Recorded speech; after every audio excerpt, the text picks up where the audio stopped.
Labour government, and it enshrined Northern Ireland's place in the United Kingdom and set out, as she well knows, I know, clear principles and processes under that framework. I'm aware of the Assembly and Executive Review Committee inquiry into institutional reform, but I can indicate that we're always happy to discuss any proposals for reform which would lead to a consensus. Gavin Robertson. Thank you very much, Mr. Speaker. Prime Minister, you will be aware of the grave concerns that abound around the Northern Ireland Troubles Bill, particularly amongst veterans and particularly among those who stand up for and speak out for the interests of those who defend our nation. And they have read the 6 protections in the bill and they don't see them as such. They offer no protection, they are procedural, and they apply to terrorists too. They do. So will the Prime Minister confirm that what we have heard is true, that the Ministry of Defence and the Northern Ireland Office intend to bring forward government amendments that will specifically and particularly protect veterans, and that they will offer protection? Well, can I thank him for his question, and I know how deeply he feels about these issues. The bill, as he knows, will put in place new measures designed specifically to protect veterans. These safeguards have been developed with veterans in mind after carefully listening to their concerns. They have no respect at all, have they, for this issue? We've been meeting with veterans' organisations and listening to their views, and when the bill reaches the committee stages, the House will see the result of those considerations, and you'll be pleased to hear that. We're determined to ensure protections are as fair and effective as possible, recognising the role that service personnel played in keeping people across the UK safe during the Troubles, and I thank him for his question. Rachel Muskell. Thank you, Mr. Speaker. Having met with many independent business owners, they fear the cumulative impact of the rateable value revision and relief reductions. In York, hospitality sees an average business rate rise of 41%, a music venue 44.4%, and many independent shops increases around 27%. It will mean doors closing and trade ceasing. They just can't do it. So could the Prime Minister urgently review the business rate proposals, and will he ensure a minister or official attends my business rate summit at the end of January, as I want to avert a crisis on York's High Street? Can I thank her for raising that issue? As she knows, during COVID, the rates went down, and that was coming to an end. And that's why we put in place interim relief as we move to the new rates. Mr. Speaker, we are continuing to work with and talk to the sector on that support and what further support and action we can take. Sir Albee. Mr. Speaker, the period after Christmas can be a challenging time for many people, and consequently the month of January consistently sees higher rates of suicide than at other times of the year. But suicide is preventable and lives can be saved. Education, raising awareness, targeting vulnerable groups are all effective suicide prevention strategies, and I was pleased to see them in the recent Men's Health Strategy. But I'm calling on the Government to go a step further and to launch a public health campaign to encourage discussions about suicidal thoughts and ideations. So will the Prime Minister agree to continue this conversation with me, and will he state his support for a public health campaign to tackle the worryingly high number of deaths from suicide in this country? Can I thank her for raising this issue and assure her that we want to work with all colleagues across the House on this crucial issue, and it's in our interest to do so. We did, as she said, launch the first ever Men's Health Strategy, announcing over £3.5 million into supporting suicide prevention support programmes, recruiting over 7,000 mental health workers, including access to talking therapies, rolling out mental health support teams in schools. It is vital that we raise awareness and increase the support available, and I can assure her ministers would be happy to discuss her proposals with her, because I genuinely want to work across the House on this really serious and tragic issue. Masterson. Thank you, Mr. Speaker. I was very pleased to hear that the government's latest announcement about the rollout of the chickenpox vaccine. This, of course, is in stark contrast to the vaccine conspiracy theories being peddled by Reform.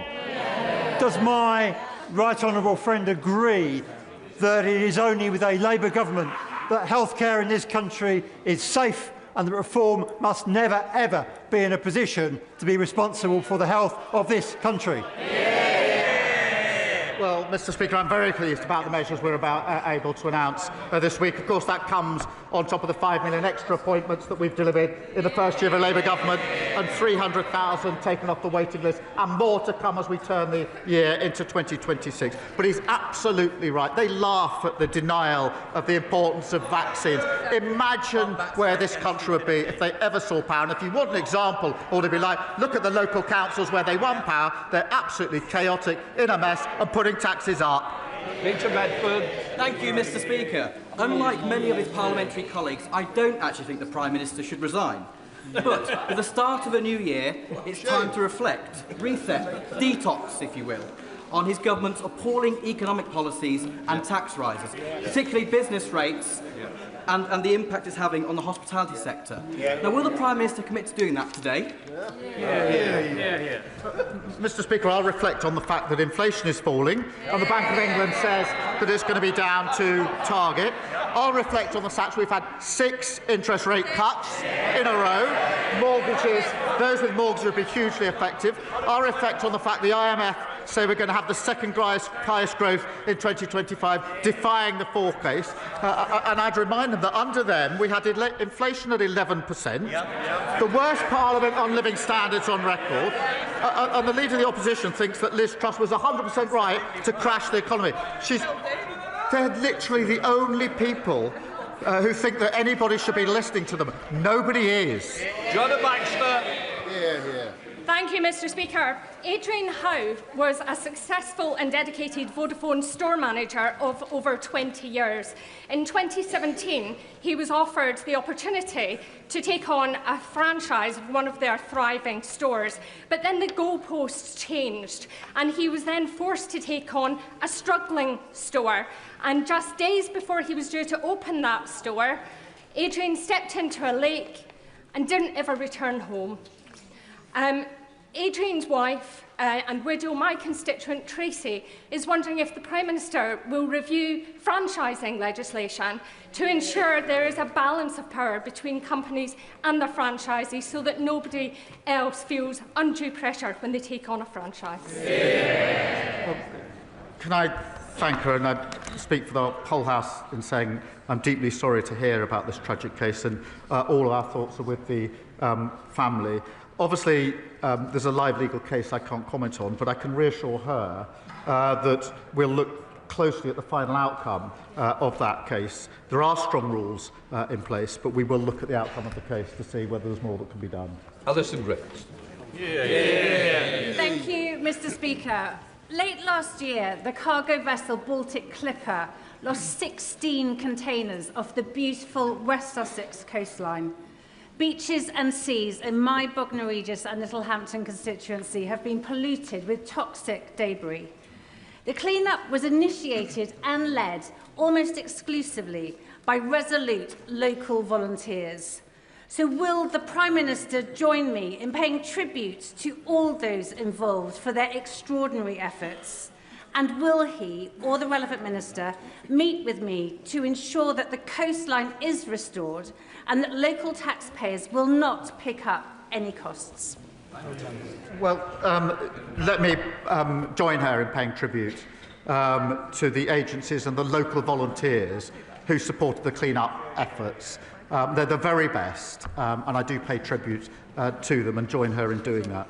Liability sits with the polluter, and agencies and her local authority should work with the responsible party to recover the costs. I will make sure that she gets the meeting that she has asked it for with the appropriate minister. Ian Hamilton. Mr Speaker, I recently met with bereaved constituents who lost their babies at Leeds Teaching Hospital's NHS Trust. Now, understandably, their confidence in the system is at an all-time low, and they want answers about the circumstances in which at least 56 babies and 2 mothers have died in recent years. So will the Prime Minister update the House on what steps he is taking to ensure that an inquiry uncovers the factors which led to these deaths, to confirm Donna Ockenden as chair of that inquiry, and to join me in paying tribute to the courageous families campaigning to ensure that nobody has to suffer the same tragedy again? Well, can I start by saying every mother and baby deserves safe, high-quality, compassionate care. And I want to see the inquiry at Leeds start as soon as possible. We're working with bereaved families to shape our approach and to appoint a chair who they can trust, as he knows. I have a huge amount of respect for Donna Ockenden. She's an outstanding advocate for families. We'll make sure that we select a chair of the highest standard who has the independence and expertise needed to deliver the real change that is needed. Angus MacDonald.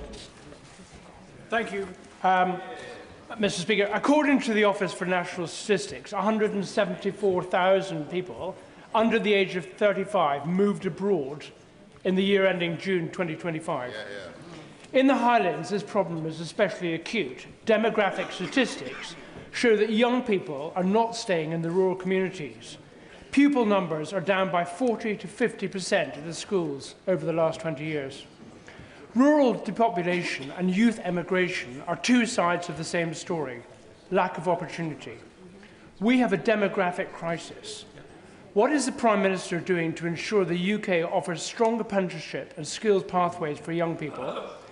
And does he agree that the SNP's failure in Scotland, diverting away £170 million intended for apprenticeships and skills development, shows exactly what happens when opportunity is not delivered? Well, can I thank him and tell him, alongside the record settlement that we've put in place for the Scottish Government, we're delivering huge investment in apprenticeships and offer a paid placement for every young person, which is vitally important. The SNP, on the other hand, blocked a welding facility in the Clyde because apparently it was related to defence. They don't back Scottish industry, young people or national security. We do. Pam Cox. Thank you, Mr. Speaker. This government is tackling patient waiting lists through NHS modernisation and reform. Does the Prime Minister agree with me that we need to tackle victim waiting lists by reforming our courts and criminal justice system? Prime Minister. Yes, I do, Mr. Speaker, and I've been working with victims of violence against women and girls for the best part of 20 years, and I've assured them time and again that if we get the opportunity, we would make the system work better for them. They have to wait far too long for justice, and in many cases they don't see justice at all. I'm absolutely determined that we're going to turn that around. Final question, Winnie Morton. Mr. Speaker, the Prime Minister promised not to bulldoze the countryside, but under Labour, green fields in Aldridge Brownhills, Donnell Road, Birch Lane and Bosty Lane are now under threat. Will he accept that his housing target can be met without destroying our farmland and our countryside, but by reusing empty homes and brownfield land? Or was this just yet another promise he never meant to keep? We're not going to plough through farmland. We're going to make sensible proposals to build houses, something they failed to do in 14 long years. So young people now have not got the dream of home ownership because the inheritance we got from them. We're going to turn that around. Right, that completes Prime Minister's questions. Let the front bench change over.